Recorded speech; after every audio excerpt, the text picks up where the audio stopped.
It's Monday on Your View. Welcome to the show. I am SisiOgeLagos, and as always, I have the ladies of Your View.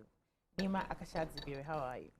Fine, thank you. My heart was broken yesterday when I saw cat pushers come and carry my waist. How come?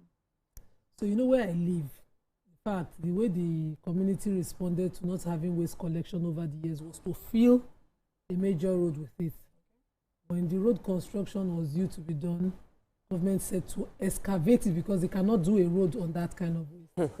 So we don't have that road. There's no road in that place. As we speak now, there's slums building small, temporary squatter houses there. So no road on a major road on the map of Lagos. It's a road that connects Sojo, and it's not done.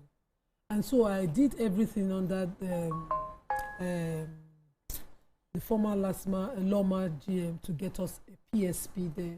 Okay. Worked hard with the estate executives. We got a PSP. Things were looking good. But because they've not been picking waste, I did not know. When I come back and I see my waste being empty, I thought that they have come. Wait, who has been carrying the waste? My neighbors have been helping me. They just use the cat pusher can carry all of these ones, and then they pay. But when the cat pushers carry the waste, it ends up where we were trying to solve the problem. So yesterday I was just watching through. My husband and his friend were just saying, I was like, "Who is that? Cat pusher, get out, get out." I said, "He can't carry waste." Now then they carry him. If you know how heartbroken would have been. I was like, it's like you go round and you come back where you started. Problem when they finish. The thing I just couldn't talk. So I'm going to do a letter. I'm not going to leave it. I'm going to write and ensure that they start picking up that waste again. Because I do not want to see a cat pusher pick my waste. I know that it's going to come back. CMO speaks. What's up? I don't know. I'm grateful, but I don't usually fall ill the way I've just been. Any small thing, I'll just start having body pain or start having sore throat. It's just I don't think it's just that. So I was just feeling a bit uncomfortable. That why am I feeling like this again? It's just how many weeks did I complain? So I'm like honestly grateful for life, but I feel like I need to do a more detailed checkup, not just usual malaria and typhoid tests. There's one we used to do now. We do. Go and do that full. That one that we used to do. That's what I will have to do. And aside from that, your immune system has to be consistently up. Sometimes it's not even that it's her body, it's her mind. I'm sure that you're a very healthy person. I'm almost certain. Because I'm exercising, I'm eating right. I'm not even thinking, Jesus is taking care of me. You think he's eating all those our diet that makes people healthy? Yeah. Amaka fresh. Freshest of the freshest. Yes. What's up? I'm grateful, and I want to use this opportunity to say a big thank you to everybody that patronized our Valentine glasses collections and jewelry collections for Valentine. Thank you so much. I appreciate you guys. Thank you for holding SisiOgeLagos up. Thank you. Yeah, well done. You look so beautiful today. Thank you. She brought back our suits. We love it. Yeah. Well, I had a party last night. So a friend was having the wife's birthday party, and I was invited. There were lots of food, drinking, gisting. I played lemon for the first time. Crazy bunch of women that I met yesterday. They were just because I couldn't play. I've never played the game, so I don't even I kept failing. Lemon. I kept failing and I was drinking. It was fun. But I've activated my coaching. I started this year, and we've started with some of our new clients. I've already booked their session. One wanted a coaching session for her daughter. Another one wanted for herself and her husband, like a couple set. So we're serious this year. We're taking the waker forward. You know how we do. Let's take a short break. When we come back, we'll take the papers. Stay with us.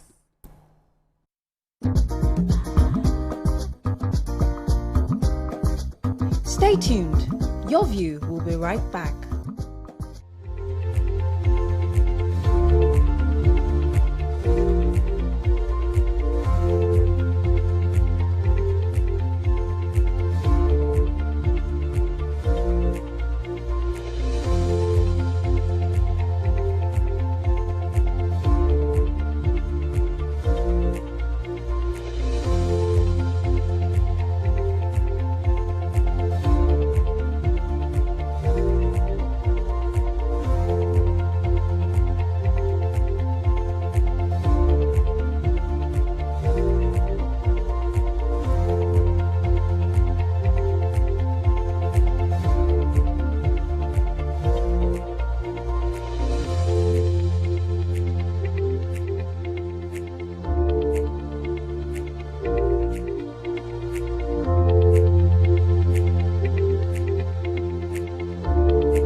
Thanks for staying with us. We start seeing the paper reviews today with The Nation, as usual.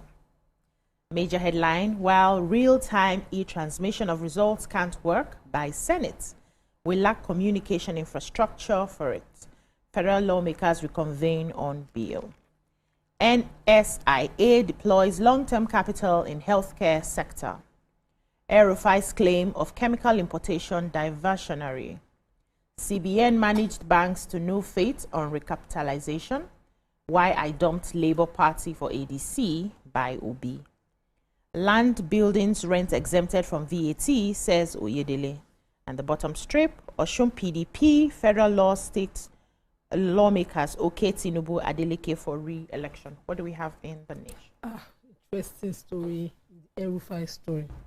So the ex-governor, former governor of Kaduna State, has been trending for a lot of reasons. But this recent one, which they say is diversionary, is the letter that he had done, January 30 letter, which became leaked to the X platform yesterday, where he wrote to the Office of the National Security Advisor, where he was asking for clarification on a report of importing a highly poisonous substance, thallium sulfate, from Poland.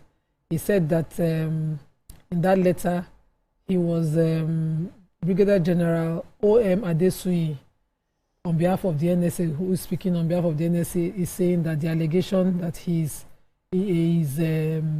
what he's alleging is unsubstantiated, and is asking him, that's the Brigadier General is speaking on behalf of the Office of the NSA now, asking the former governor to substantiate what he, and provide more evidence so that the DSS can thoroughly investigate what he's alleging in that letter.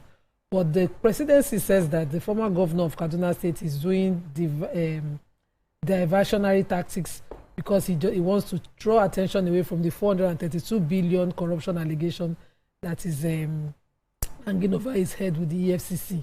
And the former governor has been elderly, so boring. Cannot just be talking in the air. But he has been talking in the air. And I hope that all of these details, because some of them are of very serious implications. And this person has been in government forever, from the time of Obasanjo as Minister of FCT till date. He's always been in government. I think he knows a lot of things that can help us move forward. Okay. Any other stories? Yes. So the former Anambra State Governor, Peter Obi, has explained why he dumped the Labour Party, AP, for African Democratic Congress, ADC. He said he was informed that the Independent National Electoral Commission, that's Inec, would never recognize the LP leadership. Obi contested the 2023 presidential candidate of the LP in 2023 under the umbrella of the Labour Party. The one-time governor was backing the Mrs. Esther Nenadi Usman-led caretaker committee of the LP, while another faction led by Mr. Julius Aburi was jostling for the soul of LP. So yesterday in Uyo, Akwa Ibom State, at the Obedient Conference and official declaration of the ADC in the states, with the theme activating the PO effect in, he said, and I quote, that he assures, he said, but I want to assure you that I will contest the coming election, even if it holds in their bedroom. And if they don't want to transmit the results, we'll transmit it for them. He stated and assured people that he would invest heavily in education and health sector if elected. He also said that Operation Rescue Nigeria is not for him as an individual, but for the collective destiny and future of generations of Nigeria. So I have clarity concerning taxes, because former Governor Amici had been speaking and some of the things he said were not factual. So based on that background, there was a correction by Mr. Taiwo Yedele, who is the chairman of the Presidential Tax Committee. And then another, the challenge was former Governor Amici came out and said that people were going to have to pay, if you pay for building materials 100 million naira, you would be required to pay 25 million naira in tax as 25% tax. And Mr. Taiwo had to come out to say, no, that's not factual, that everything that you hear on tax, please take out your emotion facts not fear, evidence beats emotion. He also said if anybody is making any alarming claim that is trying to misinform them, they should ask them to quote where it is in the law. So in correcting that, he said the people made it more easy for people to buy properties. There's no VAT on land, houses. He said if you are paying for rent and your rent is less than 10 million naira, you will not even have to pay. You're only paying stamp duty, which is the one the bank collect for the transaction. They're not paying taxes on that. That if you sell your property before now, officially, if you sell property, you're meant to pay property tax. That has been waived now. Like, there are many things that are making it easy for construction companies. I'm sure that former governor is talking about the property itself and be the cement. So, like, no, he said even on cement, construction materials, they are not taxing your account balance. They are not taxed. Nobody is taxing your account balance. So as long as you have proof that this is for this particular material, then you are free. But that idea of saying 25% because you sent 100 million is not factual. It's not in the law. Okay, because a lot of people are jumping on it. To no, he said it's a misleading information. The intention is to mislead people. Yes. Yeah, it was. And they say what will campaign look like now. So experts have urged the development of local hub markets so as to be able to tap from the global markets estimated at over $5 billion US. That helps so Agbo. The experts, including the President Association of Micro Entrepreneurs of Nigeria, Amen, Prince Saviour Iche, the National President, Ginger Growers, Processors and Marketers Association, Florence Edwards, and founder Whole Eats Africa, Oluwakemi Jeje, they are calling on Nigerians and Africans to return to their roots and harness the vast potential of the herbal industry, warning that the Western world continues to exploit the continent's natural resources for profit. So, you know, they come here, they find the one that is working, they buy it, they go there, they reform it, they put it in tablets and come. I saw bitter leaf tablets one time, and they sell it to us. Very There's expensive. There's one tea that they call Chinese tea. Yeah. I bought that tea. The moment I boiled it, I knew it was bitter leaf. As the thing just opened like that. Let's take a short break here. When we come back, the paper reviews continue. Stay with us.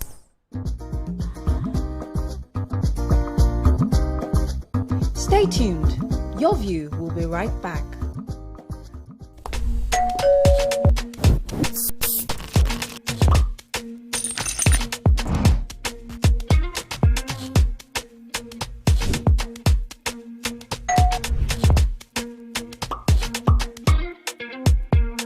In 3, 2, 1, we are live. Welcome to ESplash. I'm on the black carpet, and of course, it's Jubril of Lagos. Well, that's it on SocialVille. When I say, I dare fool. You already have Destiny Alpha. I know that. I go shoot out for you. You already know, guys. ESplash can be the best of entertainment, the best of energy, best of everything you need to get your day going. It's ESplash every weekday from 12 p.m. to 2 p.m. on TVC Entertainment. Keeping hope alive. We are the drumbeats that refuse to be silenced, even when the rhythm falters. We are the green that refuses to fade. And the white that dares to shine. Hope is not a stranger here. It lives in our markets, our music, and our streets. Every dawn in Nigeria is proof that tomorrow is still worth fighting for. Hope is a child in the classroom, eyes wide, with dreams bigger than walls. Hope is the farmer planting seeds in faith, believing in rain and harvest. Hope is the youth unafraid to rise, rewriting the story of our tomorrow. Hope is us, millions of voices refusing to give up on the promise of this land. Nigeria, our independence is not just history. It is a call to keep believing, to keep building, to keep hoping.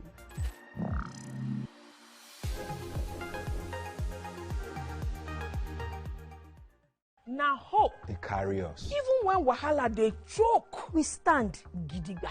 Hope they waka with us for downfall. They gist with us for buka. No matter the gbege, our spirit in no fit scatter. Hope now that pikin where they read ABCD and still get ogbonge dream for hearts. Hope now the mama where they fry akara, we see the reason say tomorrow go soft for her. Naija, your freedom na promise. Say hope go always come, no matter wetin happen.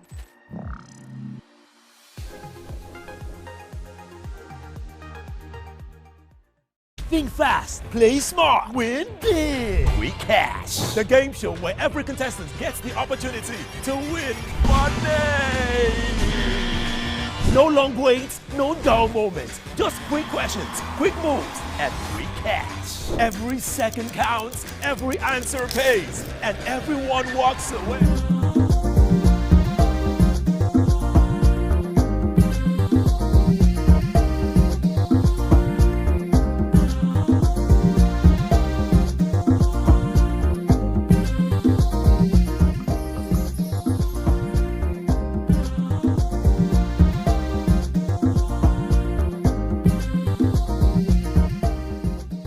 Thanks for staying with us. We're still reviewing the papers. Moving on now to the Punch.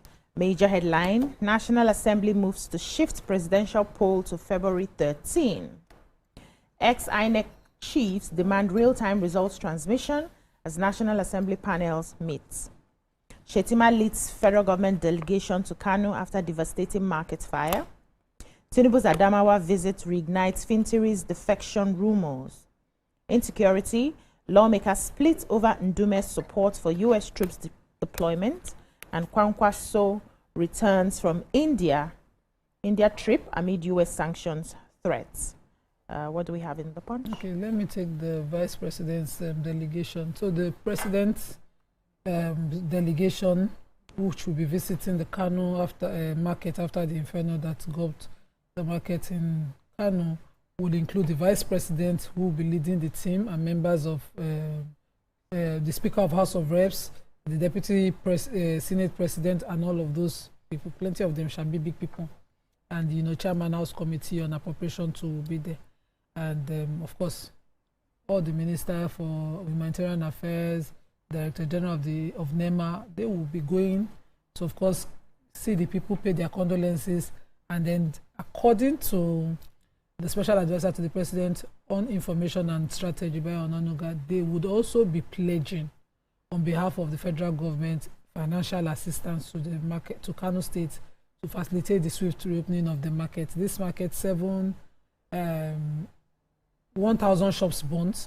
According to other reports in other papers, 7 died. And I would expect that, state governments now, thank you to the President's delegation that is visiting Kano State, can we start building markets? Because in some places we don't have land again. So maybe they'll be managing those kind of things. I'll be having what happened in December on the Lagos Island. But in some places, you can have markets that the market will center around emergency response going forward. It's called town planning. If you have to take out some building, take them out to build, create access and structure it. We can't continue to have this open market, every time. All those tight buildings don't work. I drove past Kirikiri, that market that got burnt at the time when they said Governor Sanwo-Olu, because it was prior to election, went to attack. People were carrying rubbish rumors. It's been rebuilt, fully rebuilt. I was like, remember the drama around this market. But of course, I didn't see the fire station around it. It's just before the president. Proper town planning, basically. Any other stories? Yes, the 2 members of the House of Representatives have expressed different views on Senator Ali Ndume's recent call for the deployment of United States troops to Nigeria amid worsening insecurity in the Northeast. He endorsed the deployment of, the U.S. soldiers to Borno State to assist in combating insurgency and banditry. He said that the fact that Americans are now helping us fight insurgency is a welcome development, that we've been looking for this for a long time, and now that it's been here, and that they've made so many efforts that has failed, and now that it's here, it should be utilized properly. He said, and I quote, that I have complained many times that our major setback in this fight is a lack of certain resources. Now America has agreed to provide those resources free of charge. Speaking with the Punch, the chairman of the House Committee on Defense, Babajimi Benson, emphasized the importance of understanding the role of the 200 U.S. troops currently in Nigeria. He said the issue is not additional or fewer numbers, but what role and capabilities they are bringing to support the armed forces of Nigeria. At present, we'll focus on training and technology enablers that would enhance our capacities to defeat the adversary. Okay. Yeah, I have the story on the Inec and, direct e-transmission. a former rec, his name is Mike Igini. He was the former Residential Electoral Commission. He said that, according to him, the decision in front of the National Assembly is a decision that is very important. He said he is urging them to heed the conversation and allow, not just allow, they should make its e-transmission possible.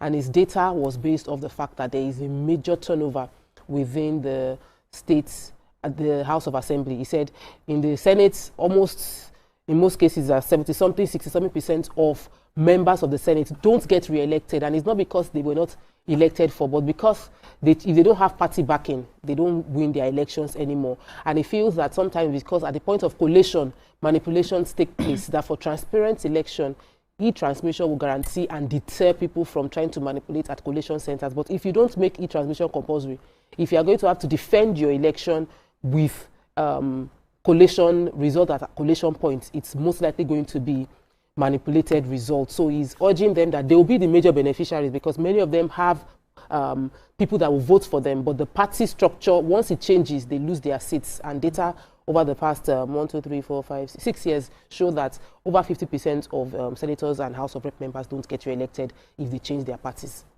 So obviously the party is controlling things, and the best way to get good election is to do e-transmission. Yeah. Daily Sun now. A major headline, Labour furious over 3 trillion bailout plans for power.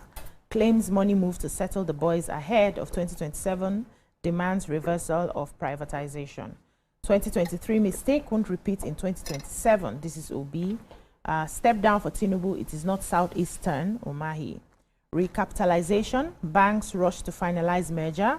Acquisition deals as CBN's March 31st deadline nears. Insisting on real-time transmission will plunge Nigeria into crisis, this according to the Senate.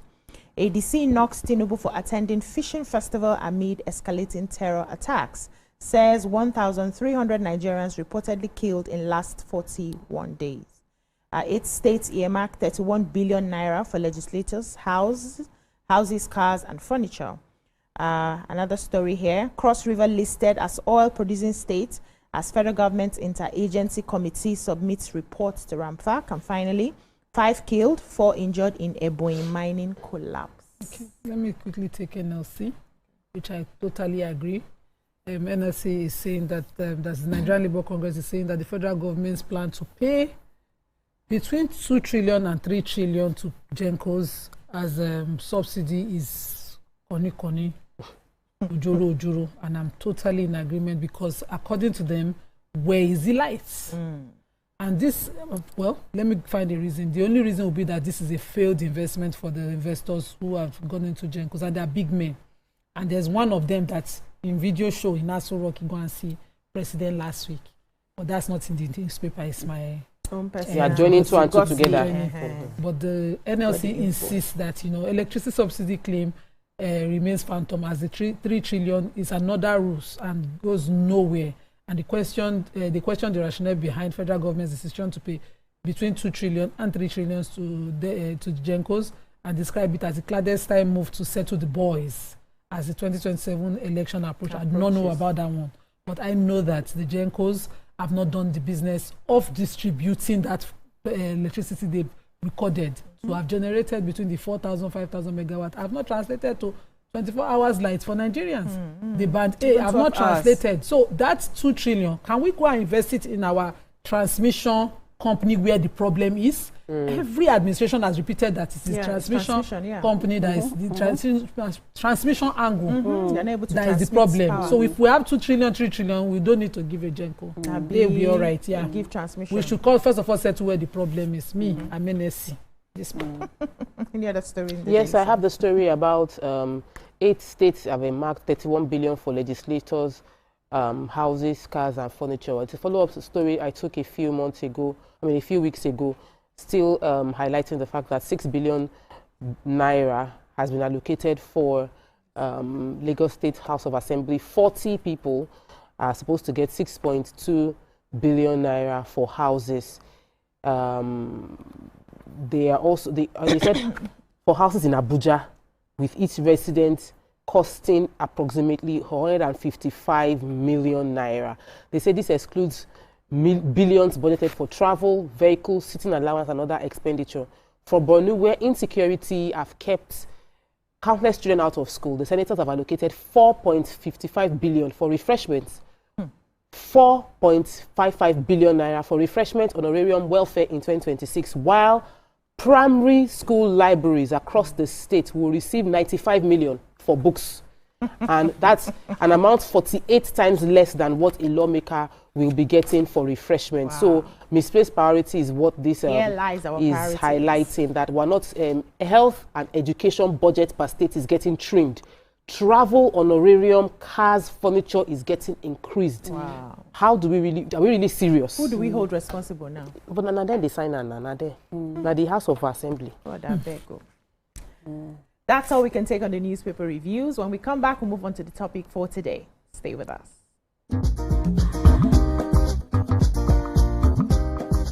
Stay tuned. Your view will be right back. Little buddy.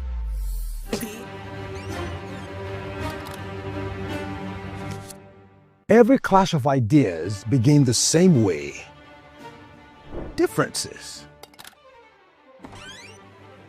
could be a disagreement, two voices, two views, standing apart, or an argument. A battle to win, to prove, or to conquer. Both are born from differences. One can open the door to respect. Sound, are you ready? And the other close it with fire. Two perspectives, but one big issue. Are you good?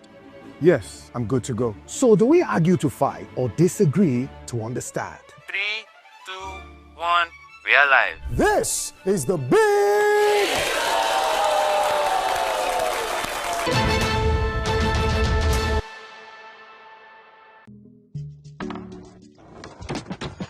You guys, this was just about Irasta and Rema now. You day wine. It's all over my FYP, but me I don't know, Sha. Cause fake blogs yakpa. And if you ask me, it's giving sauce. Listen, I just checked the new TVcentertainment WhatsApp channel like right now, and they just dropped the update. Are you for real? No cap. I've actually been noticing those guys. They're always on it 100. Like they always post this before anyone else. Me, I love them, oh, and that's on periods. Like I just aligned with them like last week, and almost they've been dropping back to back. Facts.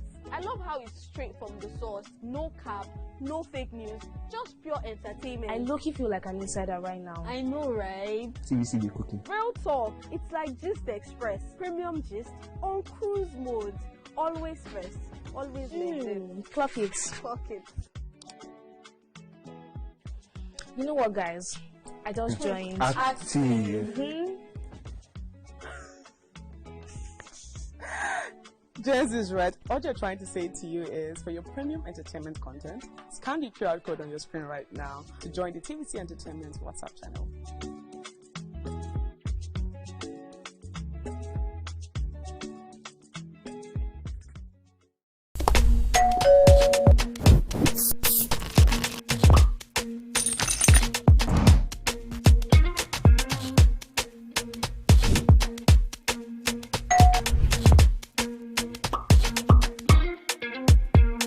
In 3, 2, 1, we are live. Welcome to E-Splash.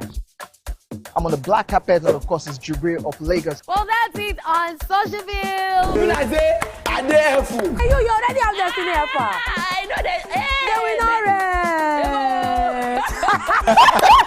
I go shoot for you. You already know, guys. E-Splash can be the best of entertainment, the best of energy, best of everything you need to get your day going. It's E-Splash every weekday from 12 p.m. to 2 p.m. on TVC Entertainment. Keeping hope alive. We are the drumbeats that refuse to be silenced, even when the rhythm falters. We are the green that refuses to fade. And the white that dares to shine. Hope is not a stranger here. It lives in our markets, our music, and our streets. Every dawn in Nigeria is proof that tomorrow is still worth fighting for. Hope is a child in the classroom, eyes wide, with dreams bigger than walls. Hope is the farmer planting seeds in faith, believing in rain and harvest. Hope is the youth, unafraid to rise. Rewriting the story of our tomorrow. Hope is us, millions of voices refusing to give up on the promise of this land. Nigeria, our independence is not just history. It is a call to keep believing, to keep building, to keep hoping.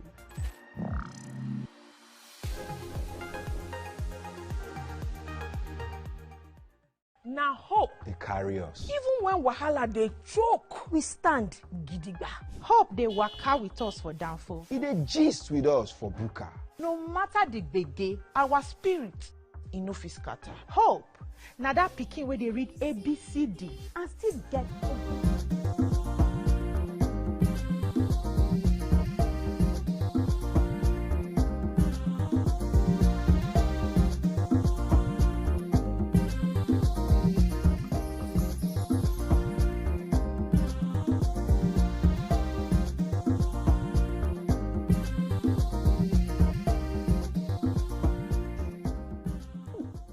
Thanks for staying with us. Last week, President Bola Tinubu again stepped in and did what many thought was impossible again. He brokered peace in Rivers State after months of political tension, impeachment threats, and the House of Assembly split right down the middle. At an award event over the weekend in Lagos, Governor Fubara openly described himself as weak, and then in the biggest plot twist, dedicated his Man of the Year award to the very man many believe sits at the heart of Rivers' political storm, his predecessor and now FCT Minister, Nyesom Wike. So this morning we're asking, is Fubara playing the long game for peace, or has he simply accepted defeat in a battle he can't win? What are your thoughts on the renewed peace and the governor's statement? Is it genuine this time? You can join the conversation and call us on 02016 352013. or 09024163440. Tweet us at TVC Connect using the hashtag YourViewTVC. He said he's a man of weakness, that he's weak. You know, sometimes he has to just play that weakness because he loves peace above everything. And in my head, I'm like, is this part of the game plan? Because I know politics is usually a game, and sometimes you have to stoop to conquer. But let me hear the thoughts of the ladies. Nima, this one that you're laughing. He didn't want to be weak. It's not stooping to conquer. It was compelled. When you are called by your president into a conversation and you come out and you speak like this, we already know that it's a case of you either align or you are taken out of the equation. The man of war is very clear, and the man that has power is very clear. What it portends for Rivers citizens, I don't know, but I feel that it's politics and we are entering a peak politics season. So we're going to see a lot of this kind of things. And it does not display character. I'm not going to judge Governor Fubara based on what just happened. Neither am I judging former Governor Wike on what just happened, because at this moment, everything that is happening is constant negotiation with the higher power pressing neck on the other person that is perceived lower if you don't have enough connections to validate what you desire. And everybody would agree on what they need now. Don't sound like coach. Aspire desire. They would agree right now because they have a re-election in a year time. Yeah. So when you know you have re-election in a year time, whether it's not about being weak or being strong, it's about alignment to preserve your position. So it's about strategy now. It's a strategic move that he was compelled to make. If he had a choice, he didn't know fought since how many years now? Now he can't humble. Now you're not a man of weak. So I agree with what BC has said. Sorry, what Temu has said. Sorry, my darling. What Temu has said, because sometimes survival might look like submission. But it's not submission. It's not submission. It's just a strategic, restraints. Playing the balance of power, like you mentioned. And like you know that this election is coming, like you said, everybody has to check here, you check there, you check there, you check there. It's not about weakness. It's not about strengths. Do you understand? But it's also about showing respect for the higher power, 100%. That you can listen and that you can align to the program of the day and the goal, the common goal. Program of the day. And it also makes me wonder where the interests of the people actually feature in all these things that is happening. and that is going to still happen in this 2026. Because at the end of the day, who are people, when all this election is about who? The people. Is to govern the people.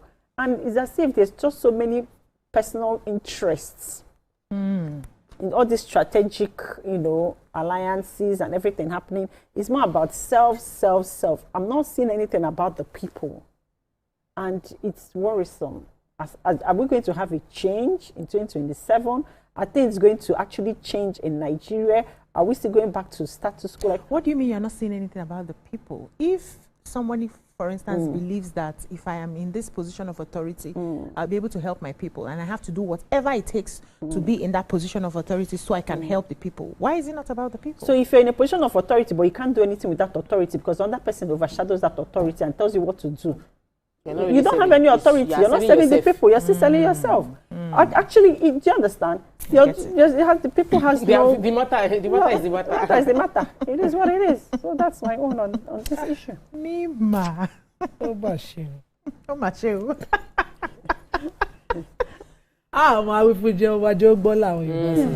They tell it. Because what he was doing was going to disrupt the political structure.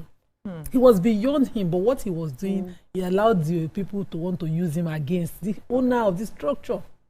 The owner? Yes. Wow. Somebody did compromise, concession, and created a structure that put you in office. And if you wanted to play this game to destabilize that structure, even if you follow the books, you have to align. Is that alignment that you say you will not align? That the motor now do crack. Now you are now a man of weak, according to BC.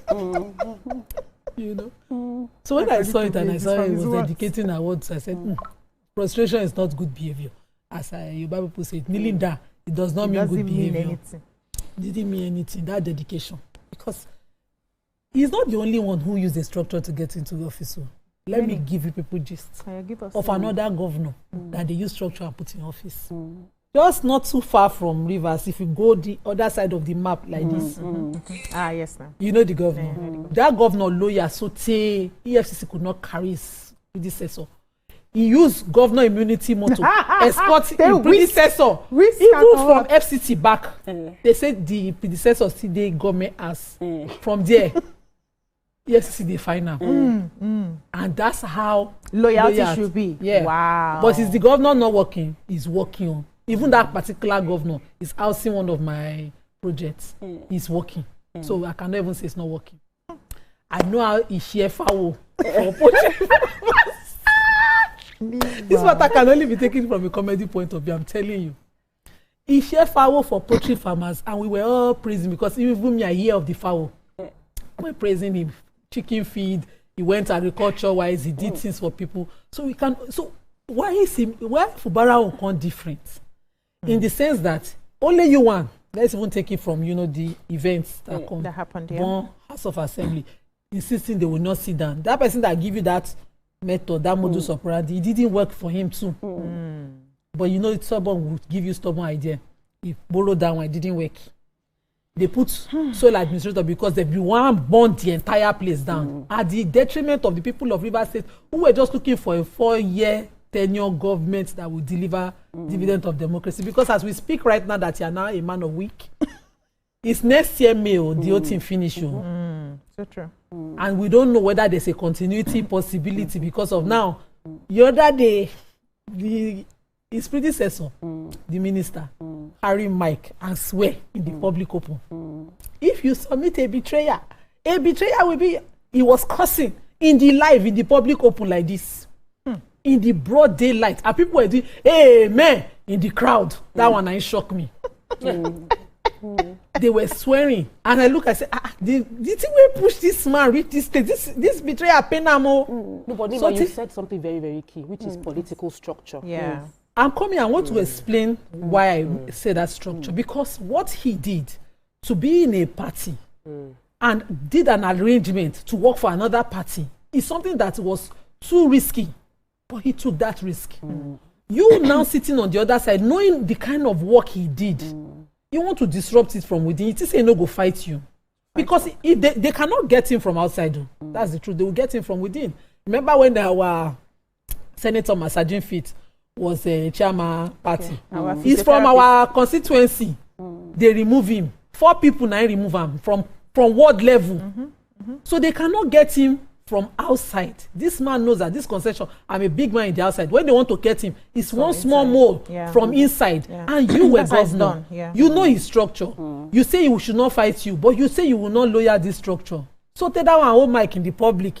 Anybody that has benefit from betrayal shall be his own. That's amen. Nigeria. If you, I said, which kind of wahala be this? And now you are now doing this. This should have been the modus from the beginning. From the beginning, and you would have been a governor, and you still have delivered. Yeah. You will still have delivered. What I'm hearing from you is loyalty above all else. Loyalty to the structure. Along. Because there's no you without the structure. That means you got into office. That puts you it there, is pretense. When we start to distract from the matter and say you and the people as if you don't know how it works. So knowing how it works is what makes it easy. Yes, so let me add something else. So I like the loyalty to the structure, right? But what if you get into the position and you now realize that this structure is not working for the people? The way they have skewed the structure, the way you're supposed to do your loyalty, maybe there are some things, there are some perks that they are still supposed to be collecting from you, which is against what you believe in and the state and the progress of your state. And you decide, yes, now you are the ask, and you decide not to go ahead with it. Have you seen any evidence of these claims of this? Evidence cannot. No. Because it cannot continue to be. All of us have run with it without seeing any book. Yeah. As we speak right now, we have not. If he's claiming that this was the problem from beginning, go don't pay 2-3 amounts. Go don't at least. Evidence would have leaked because somebody now said they don't bug. This is more like a if somebody can bug, I'm coming now. If somebody can bug NSS, our senior they can bug anything. For don't see receipts. We have not seen it. Okay. So that allegation remains one. It remains one that spurs provokes our emotions. Because in Edo, I don't know be Lagos. Well, we were not getting anything. Nothing was working. It was our emotions that was used. I don't in the other states too. This one, just always brings the emotions. You will say, no, they are telling me to bring a percentage. The person that you were alleging was asking for a percentage. I'm not a fan of him. Let me just say my English. But he was known as Governor Project. He was working.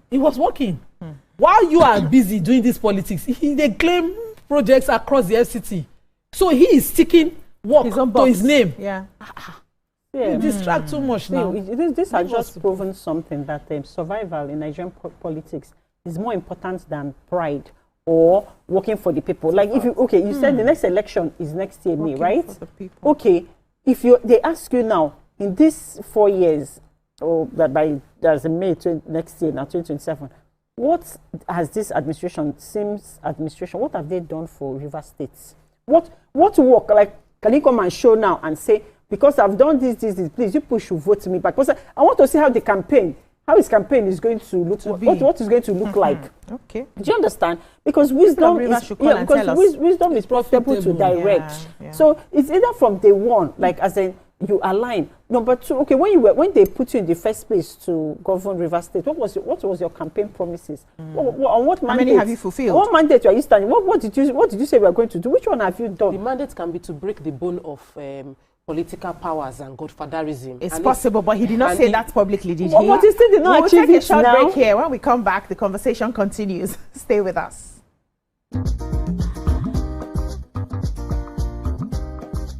Stay tuned. Your view will be right back. Little buddy. You guys, this was just about Irasta and Rema now. You day wine. It's all over my FYP, but me I don't know, Sha. Cause fake blogs yakpa. And if you ask me, it's giving sauce. Listen, I just checked the new tvcentertainment WhatsApp channel like right now, and they just dropped the update. Are you for? No cap. I've actually been noticing those guys. They're always on it 100. Like they always post the gist before anyone else. Me, I love them, and that's on periods. Like I just aligned with them like last week, and they've been dropping back to back. Facts. I love how it's straight from the source. No cap, no fake news, just pure entertainment. I low-key feel like an insider right now. I know, right? TVC be cooking. Real talk. It's like Gist Express. Premium gist on cruise mode. Always first. Always next. Clock it. Clock it. You know what, guys? I just joined. Active. Jess is right. All you're trying to say to you is, for your premium entertainment content, scan the QR code on your screen right now to join the TVC Entertainment WhatsApp channel.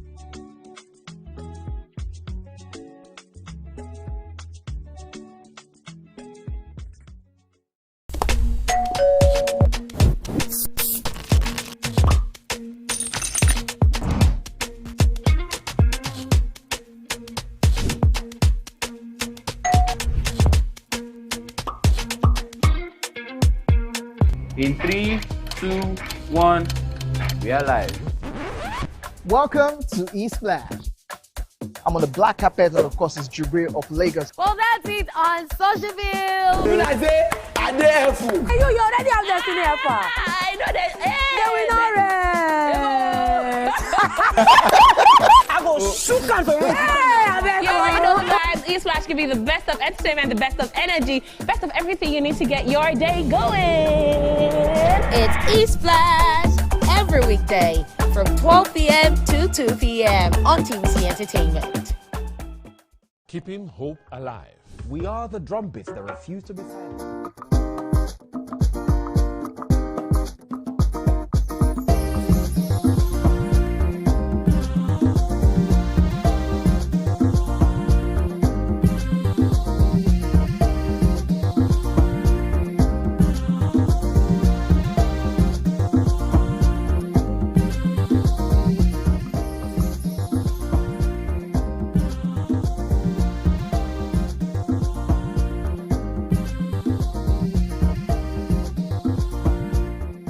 Welcome back. We're still having this conversation about Governor Sim Fubara coming out to say that he's now a weak man and he's just weak for the sake of peace. And I know Topper was ready to make a comment, but I wanted to add a question so that you can also respond to that. Do you think the president's intervention in any state matters, for instance, it could be any other states that has issues with their internal politics, do you think it weakens the state's autonomy?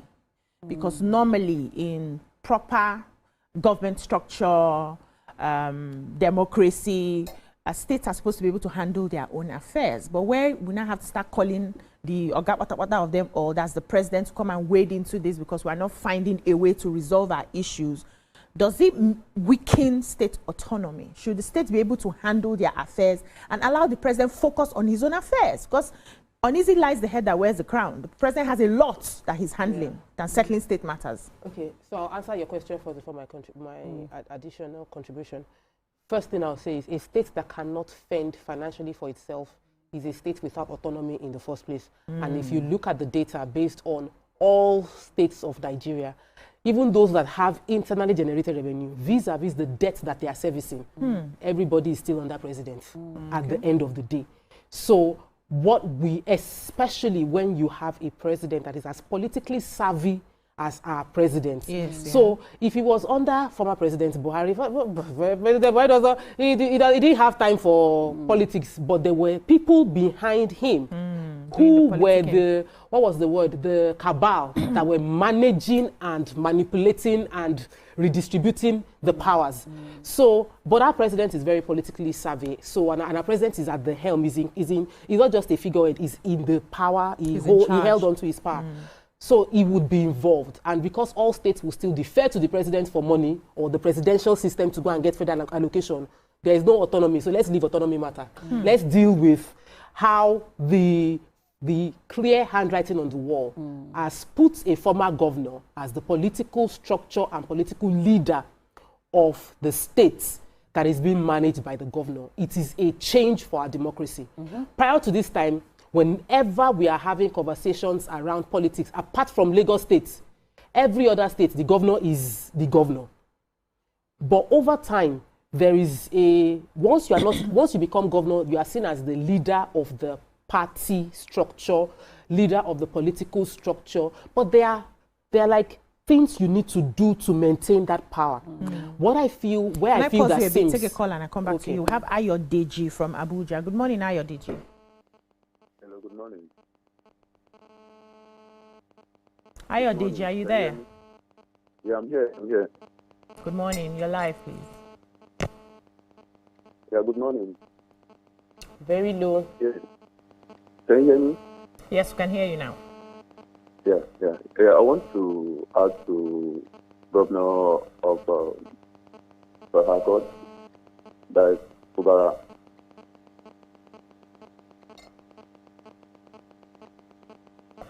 Go ahead, we can hear you.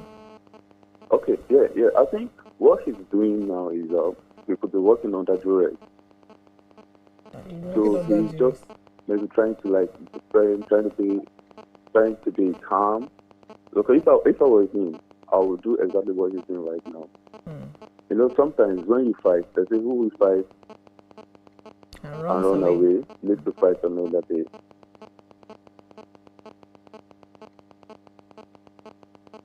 We can hear you. Go ahead. Oh, we lost that call. So I was saying that understanding the political landscape, understanding the power that play, understanding who are the people that it's impossible for the system not to support. So there are people that really support Fubara. He got into power and many people wanted him to break the stronghold that the former governor had. But if you don't, until you have the capacity, you just shout. And I remember, I recollect the former governor of Ekiti State saying that you don't fight, there are people you don't fight in your life. Online, they are saying the beefiest person in the world right now is 50 cents. There are some people that you don't fight them because they have time. Give them years, they will face you. And Wike is in that category. And so the governor was advised that, guy, if you love yourself, don't make an enemy of this particular man. But he also had other advisors that are still supporting him till today, probably. And they might have good intention, they have a bit of political will, but they don't have the federal might. And so, considering where we are right now, Wike has state goodwill and he has federal might. So at the end of the day, any other person, anybody that is fighting him, except your and decamping to APC is not federal might. Because when you decamp and you don't own, you cannot command all the states to submit their votes, which the former governor did. He delivered the states. Do you understand? So you are, if you're not strong enough, you can have strength on the inside, but the number of people that are loyal to you, that will stand gidigba for you, then it takes time to cultivate those people, and it takes strategy. When we say study politics, it's not political science in school. Study politics. Study the politics of Asiwaju Bola Ahmed Tinubu, our president. When you study his politics, how he makes friends everywhere. Even people you think that they openly say they are his enemy are currently now working with him. You need to study the politics of any society you want to live in and understand how to be able to convert enemies who publicly, on social media, publicly tweeted, campaigned against him. Today, they are all singing a different tune. Before you will come out and say, I am emancipated, are you truly emancipated? So I really love what you said. And I love what the caller had said, because the truth is this. A governor that's been impeached cannot implement anything. But a governor that survives, right? He now has the capacity to negotiate influence at any point in time. In life, you must always stoop to conquer. And wisdom is knowing when to back down and when to continue shouting. That's wisdom, right? And let me pause you a bit, take Hassan and come back to you. Hassan, good morning. Good morning, everybody. Good morning, sir. Very, very unfortunate that we are still revisiting the same thing. My issue, my sympathy goes to that governor for not taking into cognizance the fact that the River State is a home of political gladiators. And I saw him right from the beginning dancing. I assumed that he was dancing to the tune of those gladiators who are nothing but enemies of Wike. You see, no matter what, I'm not disposed to somebody using somebody. But there's no way you can come into any political power without a political godfather in our country, Nigeria today. It's a fact we have to live with. It's a reality around us. You see, I see similarly Fubara as a governor that started his question with an answer. Right from day one, he started his wahala with this man. And let me tell you, let me be very, very frank with you. You can never win anybody with the backing of federal government of Nigeria. Let me make it abundantly clear to anybody. Because the way people are looking at it, they think they can still use it. Yes. No, what is very clear, a governor has his own constitutional powers. We knew. Because I can cite the example of 2 other states that are having the same problem with their godfathers, Kaduna and Kano. Even with the backing of federal government, Wike is still not finding it easy. But at the end of the day, Wike will triumph over this issue. All these things you are seeing is a work of political enemies of Wike. And why are they doing that? They are doing that just because Wike is what they call in broken language that Tokinadu. He lived up to what he said. Before the election, he promised federal government that he would deliver River State. And he delivered. And I don't see any precedent in his right senses that will go against Wike. I don't see him. Wike is an asset. You appreciate him, you enjoy it. And if you ignore him, I'm telling you, you will surely pay for it. Good morning. Good morning, Hassan. Let me just say one more thing. Okay. Politics in Nigeria is not about integrity. You were asking that, have you ever seen anybody that will, maybe is fighting for the people? No. The Nigerian political system, people do anything to stay in power. So that's why you are seeing a lot of decamping happen over time. Whatever it takes. Whatever it takes to be in power. It's not about integrity, it's not about serving God or anything. Because the truth is that survival buys you time. And we all know that time is currency. And we know that you need time to be able to strategize or to be disloyal again, or to do whatever it is you want to do. Now he has bought time for himself by stooping, right, and by surviving. The main question here should be that does survival without autonomy, does he also count as leadership? Right? That's the main question. Does he have the power? Does he have the power? So, but in this situation, but if he can, as far as he has survived now, if he can govern, he can appoint, implement his agenda, right? Stabilize the state. Yes, that can count as leader. That works. So, because he needs this time to be able to, between now and that May, to be able to actually implement his agenda. And in whatever way he wants to survive, he has bought time for himself. And that in itself is wisdom. I like what you said. It's also possible he's doing this to disarm opposition.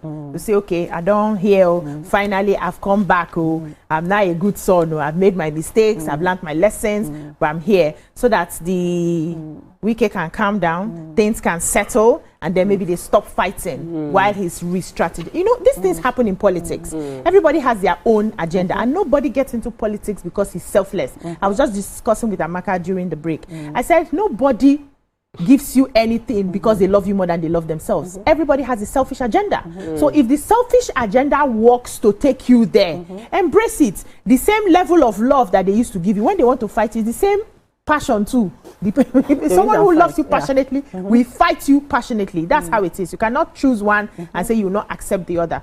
But Nima, the way you're looking at me,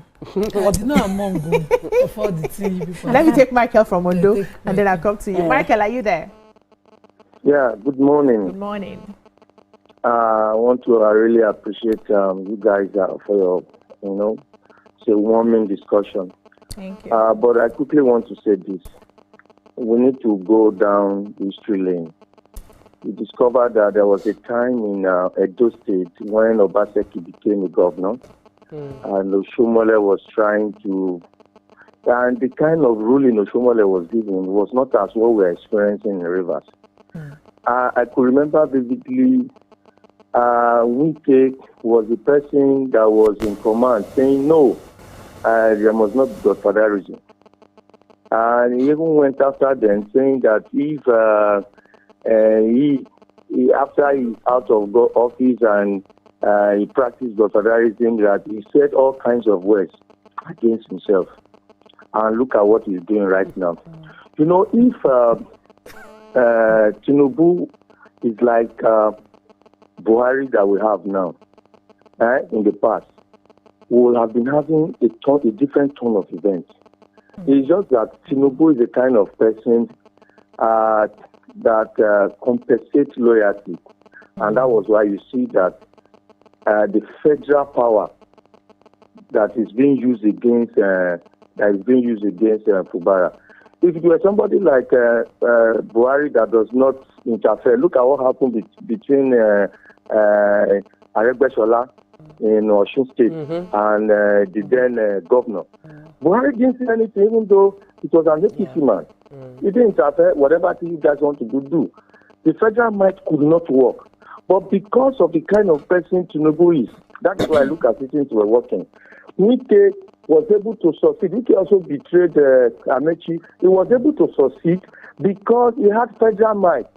I think the only problem I'm seeing with Fubara is that Fubara do not know how to measure the event of time. Fubara do not know how to calculate that, this person is different from this present government, is different from those ones that will not interfere. This government is actually interfering in everybody that have been very, very loyal to them. And you see, the first what you call emergency rule that took place there was because Fubara was in PDP. I think Fubara still remains in PDP by now. Fubara will be out. So the luck that Fubara is having now, that he has come back, that he has come back to the party. But I'm expecting in fact, I respected what Fubara is doing. He's trying to survive. In fact, I'm just loving him every day. He should just, drop down his sheet and forget about listen and see how he can work and see how he can survive.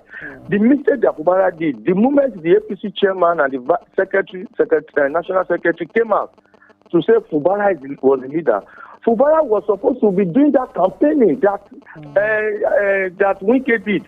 If Fubara went and slept and Wike started doing that campaigning, you are the one that said anybody that wants to support Tinubu should not do it, should not follow Konakona. Now the guy now coming and say, okay, I'm following Konakona, I don't want to follow Konakona again.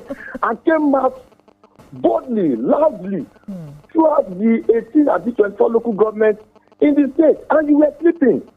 What would you have expected Tinubu to do to have calmed down? Look at what Wike was doing, merging all those political parties in River, saying that is a renewed political party for Tinubu. Even though people were going to vote for Tinubu because of Fubara, Wike will be taking the glory that he was the one that did all those rallies.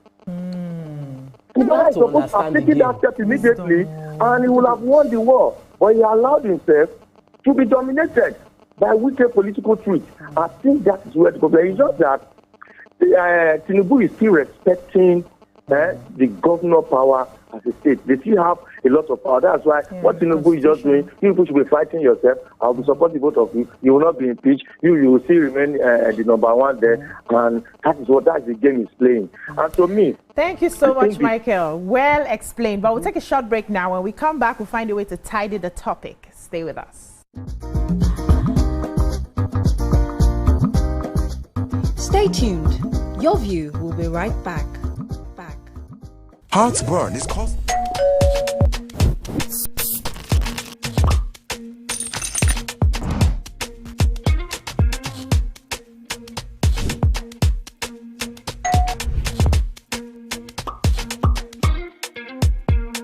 In 3, 2, 1, we are live. Welcome to E-Splash. I'm on the black carpet, and of course, it's Jubre of Lagos. Well, that's it on SocialVille. When I say, I dare fool. You already have Destiny Helper. I know that. I go shoot out for you. You already know, guys. E-Splash can be the best of entertainment, the best of energy, best of everything you need to get your day going. It's E-Splash every weekday from 12 p.m. to 2 p.m. on TVC Entertainment. Keeping hope alive. We are the drumbeats that refuse to be silenced, even when the rhythm falters. We are the green that refuses to fade. And the white that dares to shine. Hope is not a stranger here. It lives in our markets, Our music, and our streets. Every dawn in Nigeria is proof that tomorrow is still worth fighting for. Hope is a child in the classroom, eyes wide, with dreams bigger than walls. Hope is the farmer planting seeds in faith, believing in rain and harvest. Hope is the youth unafraid to rise, rewriting the story of our tomorrow. Hope is us, millions of voices refusing to give up on the promise of this land. Nigeria, our independence is not just history. It is a call to keep believing, To keep building, to keep hoping.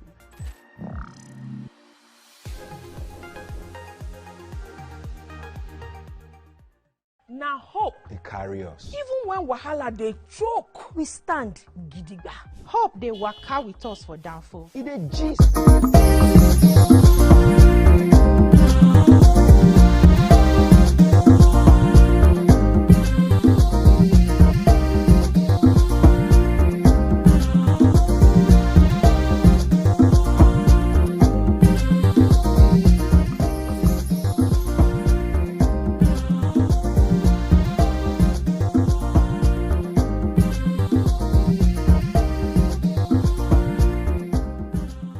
Welcome back. Our last caller, Michael, understood the assignment. He broke it down. I'm waiting to hear from him. That gives me, the basis for what I want to say now. So Wike helps other people to betray their own godfathers. Okay. When he said he was going to bring godfathers as an opposition party at the time. So he don't see him, he knows how it works. So, and Fubara was not a stranger in private practice then, or private business. He was in government with Wike. He knew. He was collecting training. So the way I see Fubara is somebody that is not as wise as Amaka said. This is weak, man of weak now, that is accepting the title. At February 2026, just a year to the elections, because they don't give us date for next year's elections. February 20. And May 29, handing over. Didn't do it. You think it's too late for him? Very late. I doubt that, because now Wike has cried out to a lot of agreement. I have all the songs in my head, all those is bad. Agreement is agreement, all of those things. Then he was calling him back to order. And it seemed like it was impossible, because as opposed to talking to his Oga, he had people, he had created a new council who even advised him to present budget to a 4-man house. It's not a wise person. A wise person, he will have a team of lawyers who will tell him, this is not quorum. Do it like this. Make sure the House of Assembly are on your side. Make sure this local government chairman, during this local government election, work as if you are working for this person to or don't even fight at all if you know you cannot finish it. He listens and hears only himself, because if he hears outside, publicly, a lot of people have given him the one that will work, but the one that he wants is always what he does. What stops him from being with his predecessor who did the groundwork? Because he doesn't understand groundwork. Groundwork is that, okay, now you're a sitting governor and they ran a local government elections under you, but you don't get any local government, not one. Hi. You are not a groundwork person. You're not a wise person. A wise person knows this is where my power reach. Now I make our people, they say, Iroko they thought, they flourish in branches. You will want to fight, but if you have children, let me just, because of my children, be at peace. A wise person knows when the war starts, when to stop, when to pull back. It's not now that this is 2 times. Before times president has wedded him. The same president called him. When he came back, he was at Aso Rock. One video that showed that he was working very humbly into the Aso Rock. President called that time.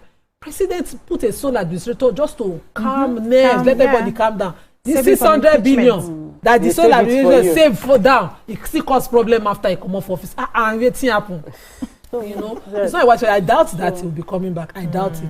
I don't know. God will enter the mind of because the structure, they have already bought boss. They've called themselves Rainbow Party. Have you heard of Rainbow Coalition? You've not heard it. They launched it in Rivers State and he still did not give them stadium. they go and use another place to launch it. And they follow the politics, the thing they sweet. You should follow it. It's like moving. So when they did the Rainbow Coalition, all the gladiators in Rivers State came to pledge loyalty. At the end of it, we can now step out with his son by his side like king inside palace carrying prince, and went on top of stage, and they were donating buses.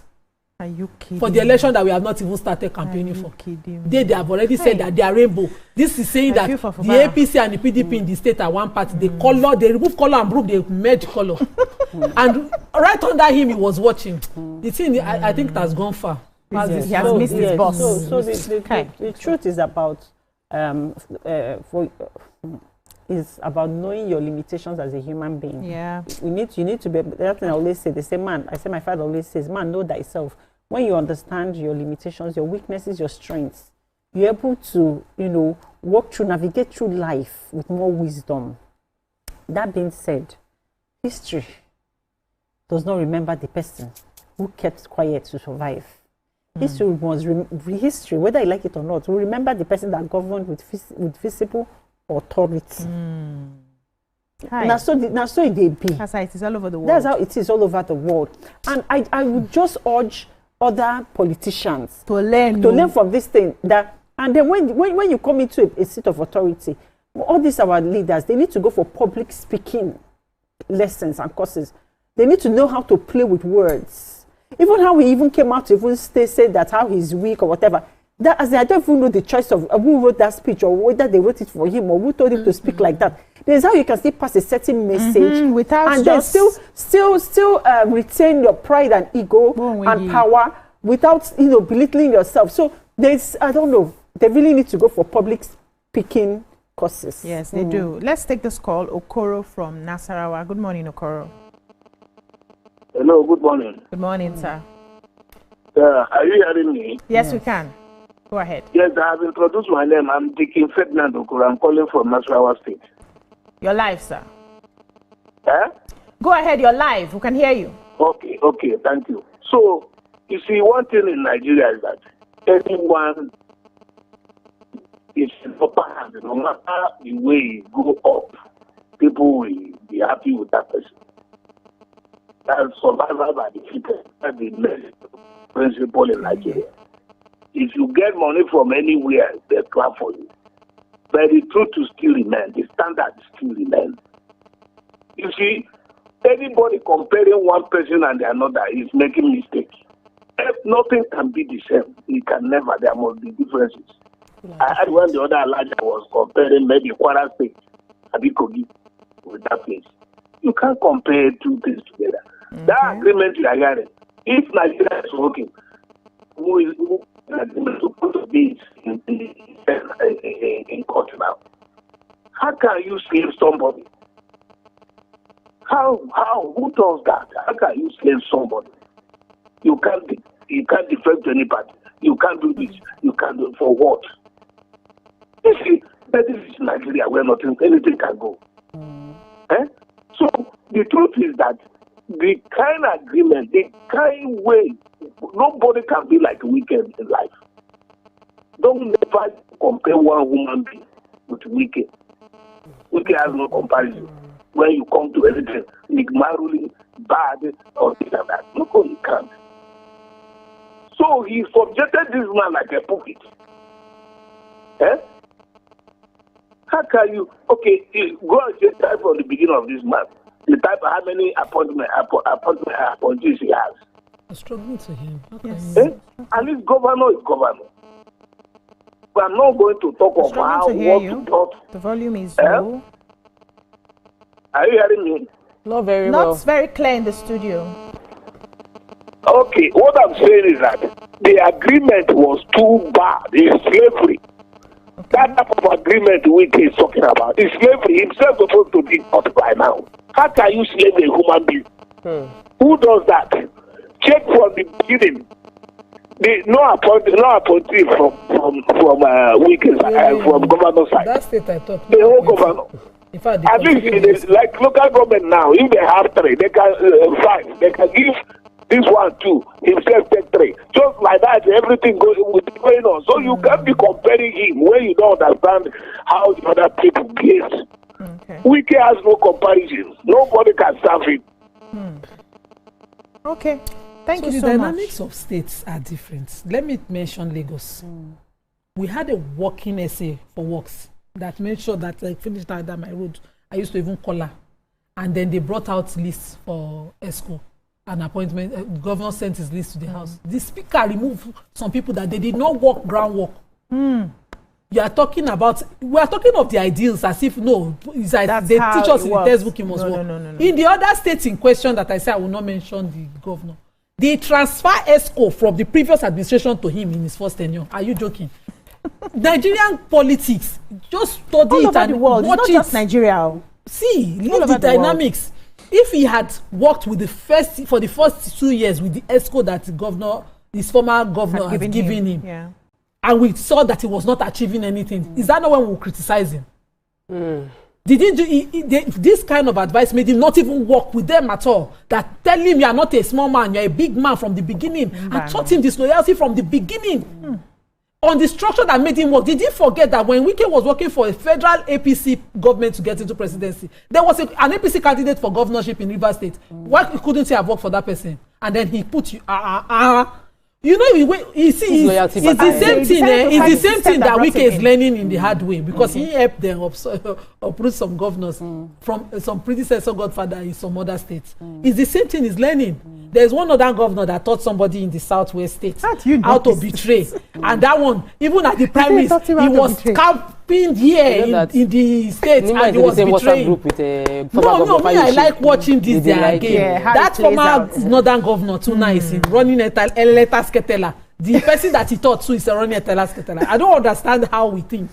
See, this is how they play your game. You have signed to it. Play it through. If they appoint ESCO for you, play it through. Or don't bother. Don't bother getting into and you did not even achieve. I'm talking of 3 years. 3 years don't go. Nothing has worked. So let me ask a final question as we leave. What's the metrics we can use as the onlookers now to judge this perceived reconciliation in a couple of months? What will we see to be sure that this is not just a symbolic, but it's substantive? Do you believe it's substantive in the first place? Obviously, he has taken some actions he didn't take before. He has dissolved his own ESCO. He has appointed a new person as his the secretary for the state. So he has done. He complied with some of the agreements immediately. So I believe because of how short the time is, we will see them together on campaign stage. They will stand together to campaign for our president right now on his re-election bid.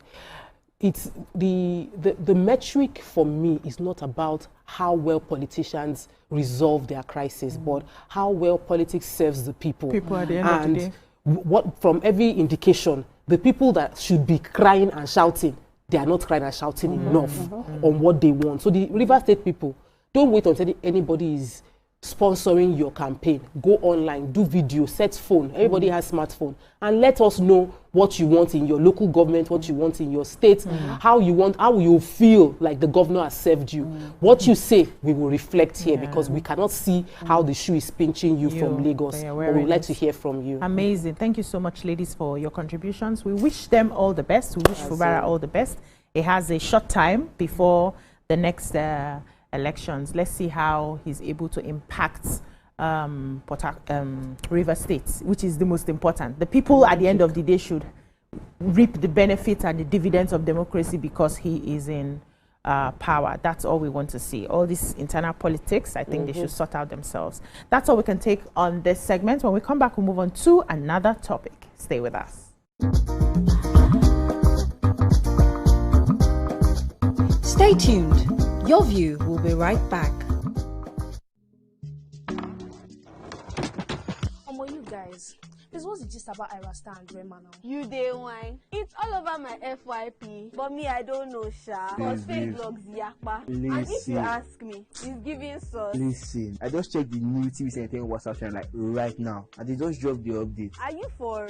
No cap. I've actually been noticing those guys. They're always on it 100. Like they always post the gist before anyone else. Me, I love them, and that's on periods. Like I just aligned with them like last week, and they've been dropping back to back. Facts. I love how it's straight from the source. No cap, no fake news, just pure entertainment. I low-key feel like an insider right now. I know, right? TVC cooking. Real talk. It's like Gist Express. Premium gist on cruise mode. Always first. Always maintain. Clock it. Clock it. You know what, guys? I just joined. Active. Jess is right. What you're trying to say to you is, for your premium entertainment content, scan the QR code on your screen right now to join the TVC Entertainment WhatsApp channel.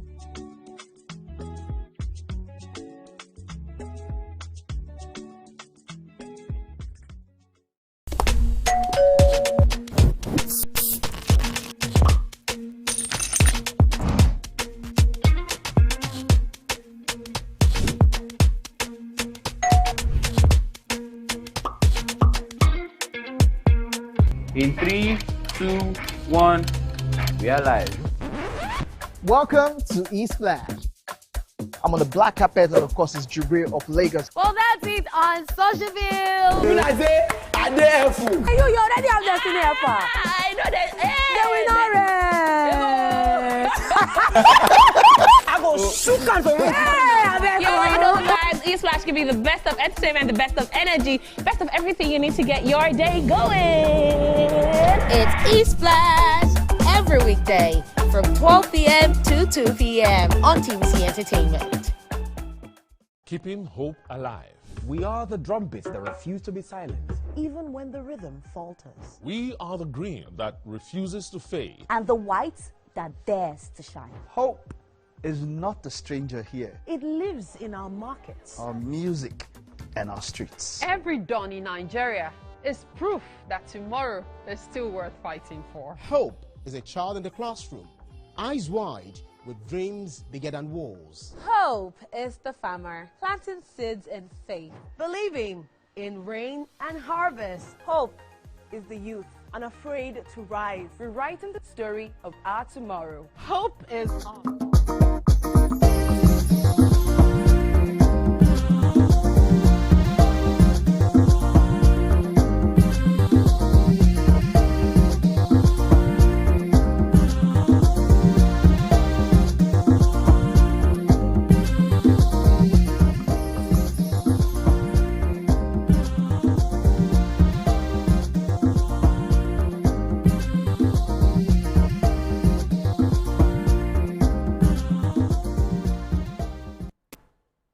Thanks for staying with us. The Independent National Electoral Commission has fixed February 20, 2027 for the presidential and National Assembly elections, while governorship and state assembly elections are scheduled for March 6, 2027.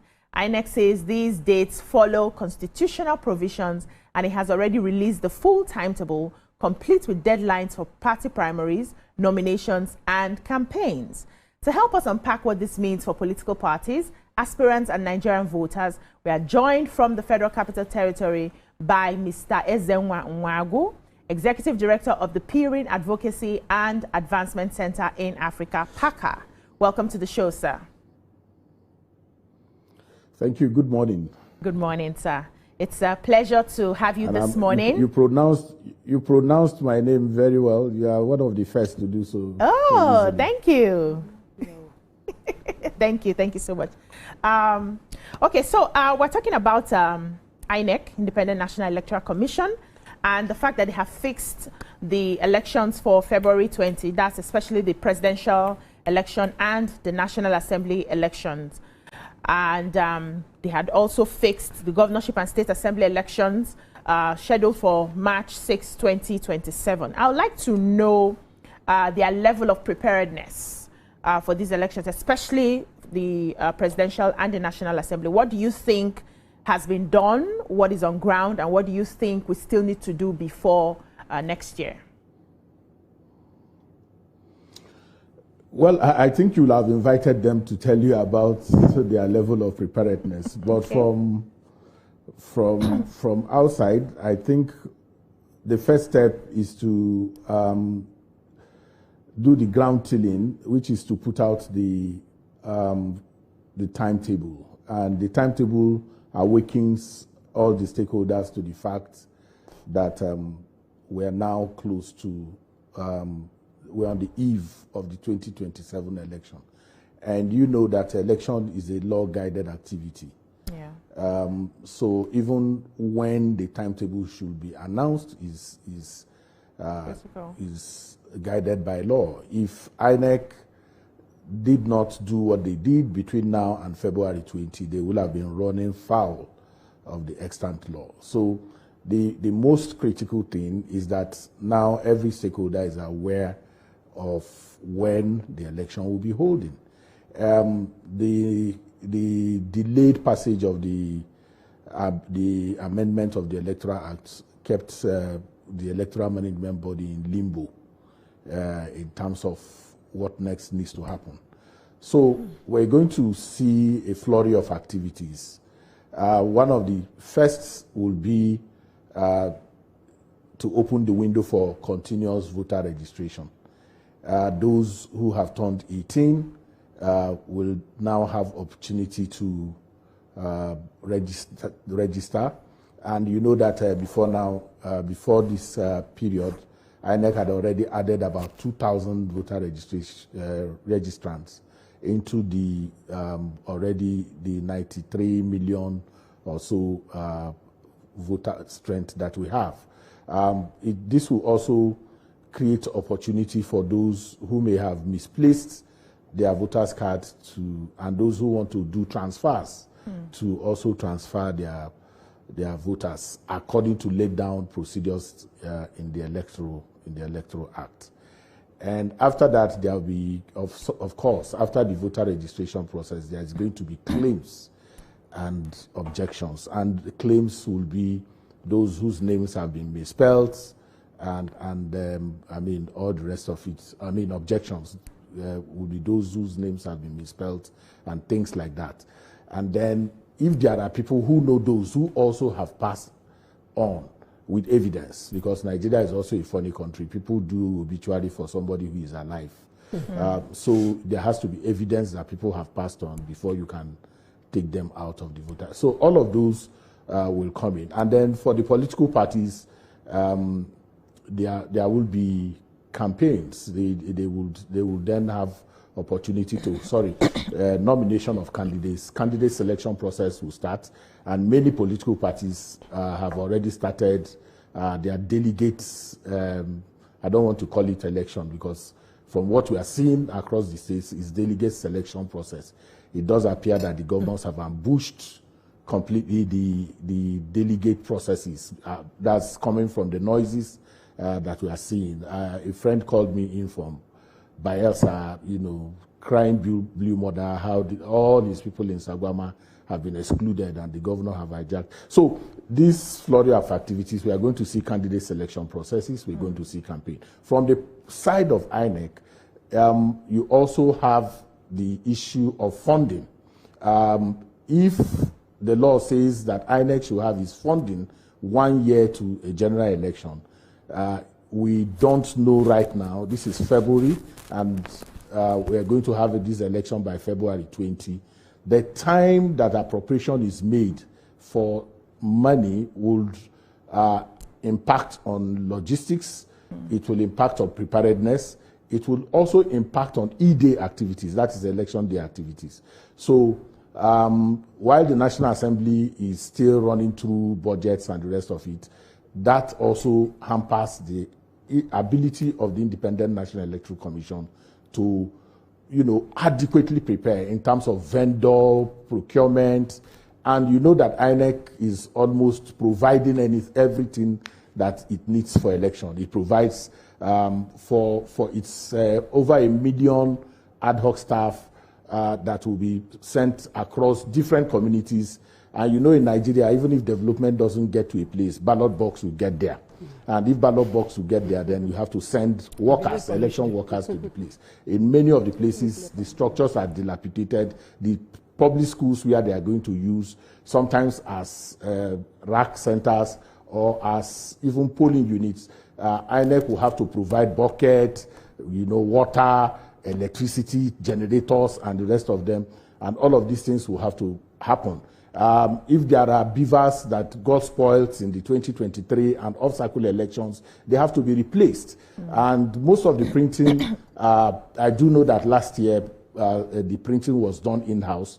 But if you delay the passing of the budget in a way that it hampers production, you may also have to get some things from outside the country. And that time lapse is a huge challenge that may confront the Independent Electoral Commission. And more importantly, is public issues management. The way it's able to manage the issues that fall out from its calendar, from its timetable, and all the issues that are already playing up is also very significant in how we move forward for the 2027 elections. Okay, so Me, I wanted to find out, because officially, campaigns are meant to start 6 months before election, 150 days. But we can see that there's been flagging off of different coalition activation, whether by age or calling them ambassadors. Essentially, we started seeing campaign banners from last year. Is there anything Inec could do to restrict campaign period to 150? Are there laws, any part of our laws that penalizes early campaigns, and what are the consequences of early campaign? Because it seems unfair for some people as opposed to others that I don't even know their candidates yet. Thank you. Well, you see, politicians are smart by half. If you check most of the banners that you see, you can see Eze is coming, and then you see a logo, probably of a party. Or if they don't even put it, you just see that big banner, Eze is coming. And what does Eze is coming? Is he coming to hold the crusade? Is he coming? So those are issues. And then you even see banners and you just see somebody's picture with his wife and they are staring at you in those banners. We all do know that those are campaigns. And you have seen them going to eat corn, stopping by the roadside to drink pure water, sachet water, and all those things. They are all campaign, but in the law, there is nothing that you can hold them, because what you can hold them is if you see vote Eze for president, for I Am Coming People's Party. That's where once you put that, then there is opportunity to nail you. But I know that if you have checked most of those things, you are not going to see votes for. And then for the campaigns, for the primaries as well, because once the primaries also start, and those aspirants who will vow for positions, they have to state their intentions and they have to say what it is. So the law is for candidates and not aspirants, because every aspirant will go through a political party process to become a candidate. So our law is does not envisage that you have to criminalize aspiration by hamstringing those who want to probably vie for a position. So campaigns will start in technical terms now. That's what I'm talking about. Immediately candidates emerge from the political parties. Okay, Mr. Ezenwa, we'll take a short break now. When we come back, we'll continue the conversation. Stay with us.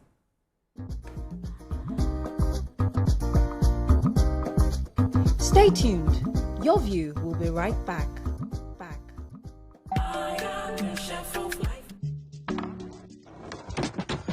You guys, this was just about Irasta and Rema now. You day wine. It's all over my FYP, but me I don't know, Sha. Cause fake logs yakpa. And if you ask me, it's giving sauce. Listen, I just checked the new tvcentertainment WhatsApp channel like right now, and they just dropped the update. Are you for No, no cap. I've actually been noticing those guys. They're always on it 100. Like they always post the gist before anyone else. Me, I love them, oh, and that's on periods. Like I just aligned with them like last week, and they've been dropping back to back. Facts. I love how it's straight from the source. No cap, no fake news, just pure entertainment. I low-key feel like an insider right now. I know, right? TVC be cooking. Real talk. It's like Gist Express. Premium gist on cruise mode. Always first. Always Clock it. Clock it. You know what, guys? I just joined. Active. Jess is right. All you're trying to say to you is, for your premium entertainment content, scan the QR code on your screen right now to join the TVC Entertainment WhatsApp channel.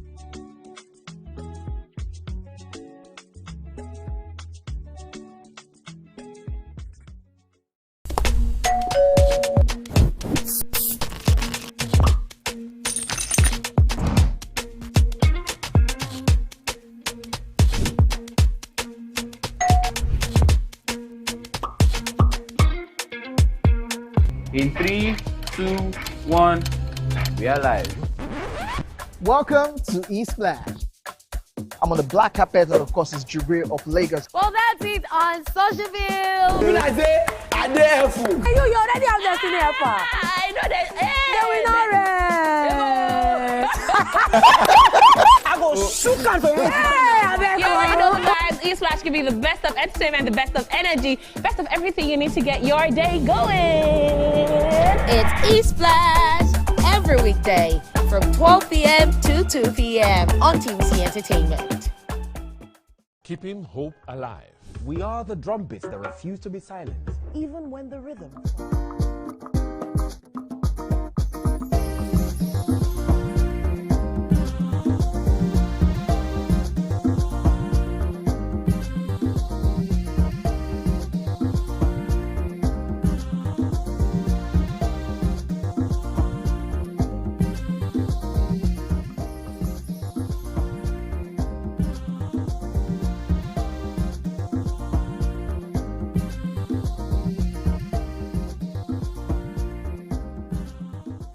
Welcome back. We're still having this conversation with Mr. Ezenwa Nwagu. And you were ready with your question? Yeah, Go ahead. thank you, sir. So please, what key reforms do you think that Inec must implement between now and 2027 in order to rebuild or strengthen public trust in the electoral process? Well, I think the most critical place will be how we manage results, and that is the testy conversation that we've been having around issues of electronic transmission and all of those issues that are going on. We have to put our result management system to an integrity test, and one of the ways to do that is to ensure that the regulations and the Electoral Acts on which this is pivoted is followed to the letter. The challenge with us is not some of the arguments that you hear people, discretion. Everywhere you need discretion. What is important is the abuse of discretion and how we manage the consequences for that abuse. So I would think that we need to emphasize more on if you like, training of the officials in a way that they do not bypass already laid down principles. But more importantly, and if you permit me, that's actually what I would like to put forward right now. Our attitude to the most important aspect of election, which is the primary election. The primary election, the political parties are themselves election management bodies. If their own elections do not pass integrity tests, if their elections are as compromised and as transactional as we have seen then your candidates, our secondary elections may not likely be better because of the desperation that if people have to bribe delegates, and we have seen that openly, we've seen EFCC, prant around Eagle Square when parties they are trying to make sure that people don't buy votes, and eventually they still buy. After elections, we've seen people go to people's houses that you didn't vote for me, give me back my money, give me back the card that I gave you, and all of those things. In fact, many politicians run into debts. Some of them with banks, some of them, selling out their properties to become candidates of political parties. Whatever reform process that you put for people who have gone through this kind of, obnoxious, and terrible, way of becoming a candidate, we are not likely going to see them behave well. They are going to try to subvert, processes. And through that, they will compromise electoral officials. They will buy votes. And if they don't buy votes, they will unleash violence because of the desperate nature through which they became candidates. So Inec, security agencies, the political parties themselves must begin to think deeply about whether they want democracy to survive or they want to shipwreck it. And why I say that is that all our focus is on electoral reforms. There is not enough focus on political reforms.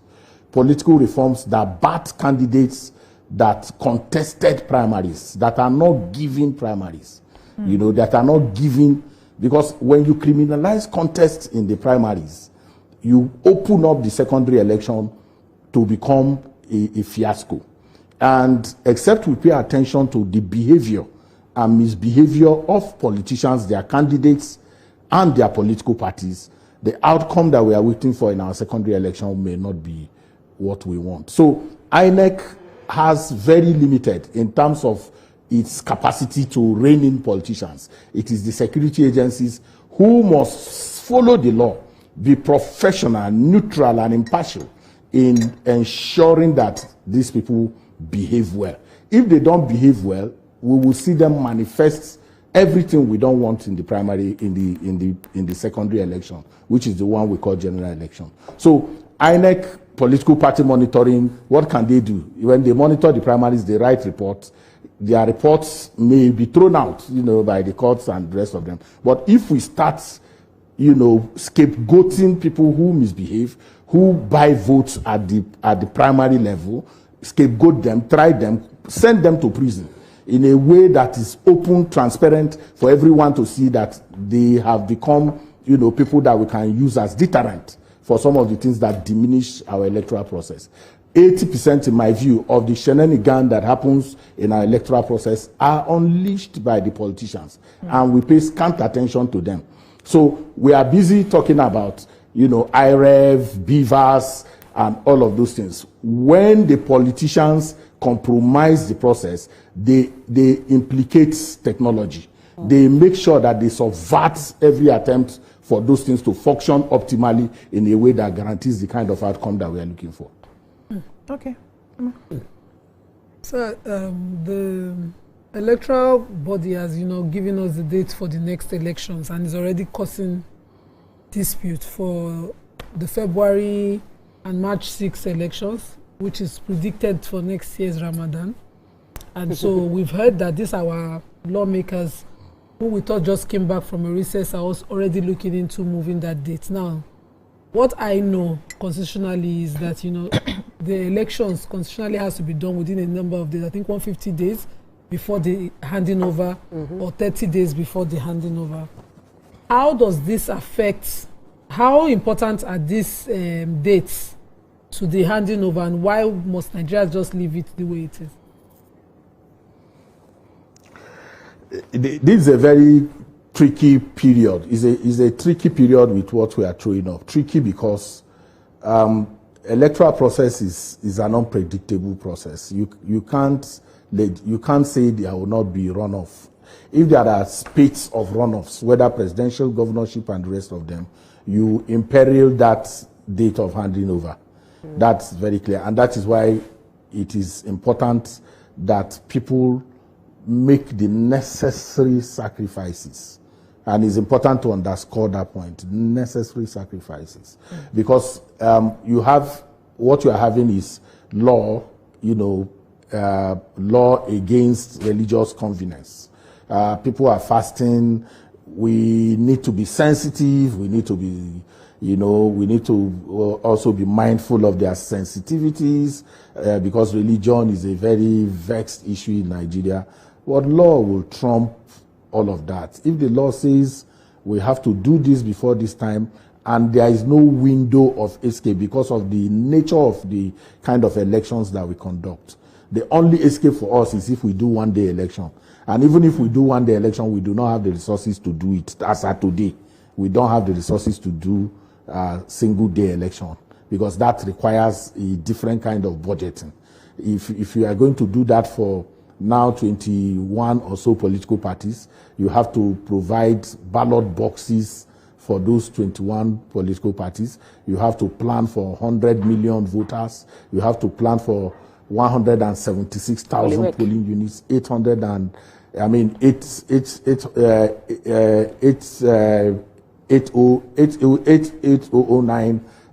electoral wards and all of that. So we are already going to be facing crisis if INEC does not engage this matter with a lot of clarity and sensitivity. But I want to say something that, you see, the way we posture religion, the way we posture and push institutions in a way that looks like, today now, if you are not careful, you will make it look like, oh, you have a Christian INEC chairman. But the INEC chairman is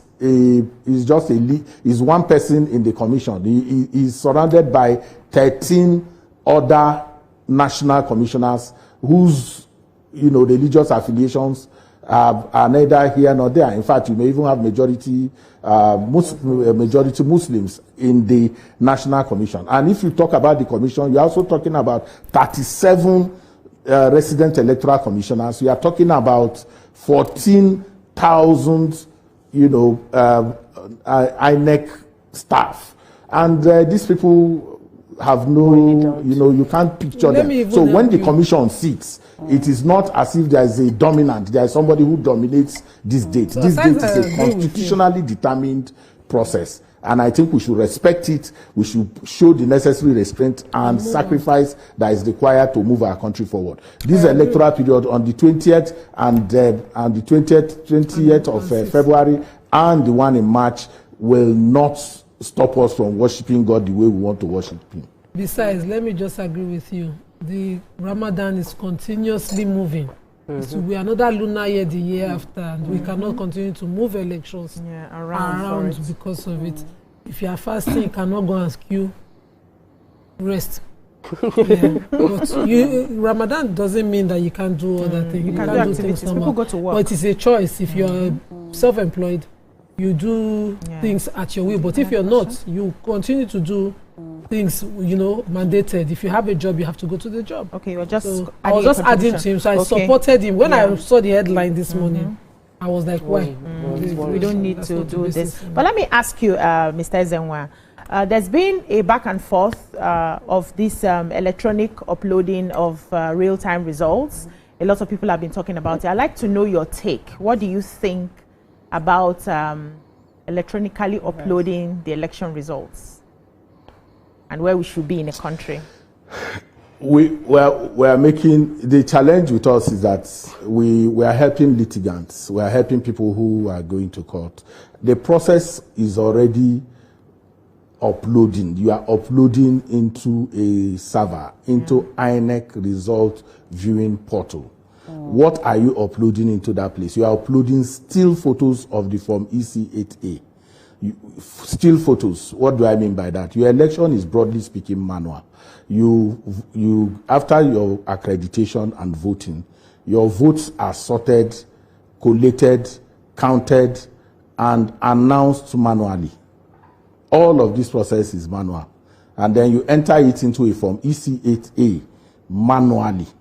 And then the law says you take a photo of that from EC8A and upload it into INEC result viewing, underline viewing, nothing more, nothing less, viewing portal. And then if you upload it, if you don't upload it, if the presiding officer refuses to upload it, this is the extant law now, he is already liable to sanction in the law. His refusal to upload into this viewing portal is already sanctionable. So the big issue, the thing is that the Supreme Court said is not mandatory.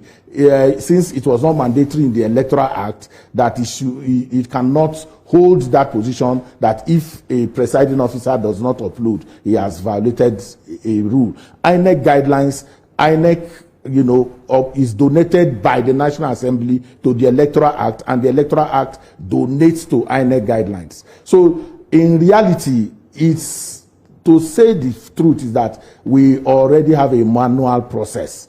And many people mistake these things. They say, oh, electoral, what do they call it? They say, we are not doing electronic voting. We are doing manual process that terminates into upload. If you like, call it upload. If you like, call it transfer. If you like, call it transmission. Whatever it is you are doing, you are uploading something into something that has no computational ability. That its work ends at collection. So that if you want to go to court. But that is first of all, lending credence to the irresponsibility of the party agents.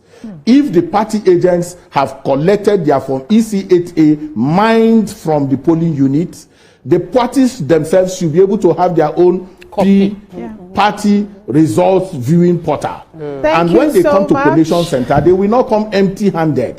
They will come if there is organic relationship between their party agent and their collation party agent.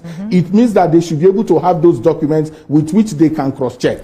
You can only go to the IREV if there is a dispute. If there is no dispute, if the election has been compromised at the party level, through community collusion or through transactional party agents, because as you know, the parties don't have members. Somebody can be agent in the morning for party A, in the evening he becomes party agent for another party. So if you already compromise that result at the polling unit, what you upload into the IREF will stand. It doesn't matter whether, because it does not analyze, it does not compute. This has been well explained, sir. It is a viewing portal. Yes, thank you so much, Mr. Ezenwa. But we have to go. Thank you for joining us on the show today. We've been speaking with Mr. Ezenwa Nwagu, Executive Director of Peering Advocacy and Advancement Center in Africa, PACA. He's explained everything about the elections to us, and I'm sure he made us understand a bit more. Thank you so much, ladies, for a beautiful show today. That's all we can take on the show today. Join us tomorrow for another interesting one. Bye-bye now.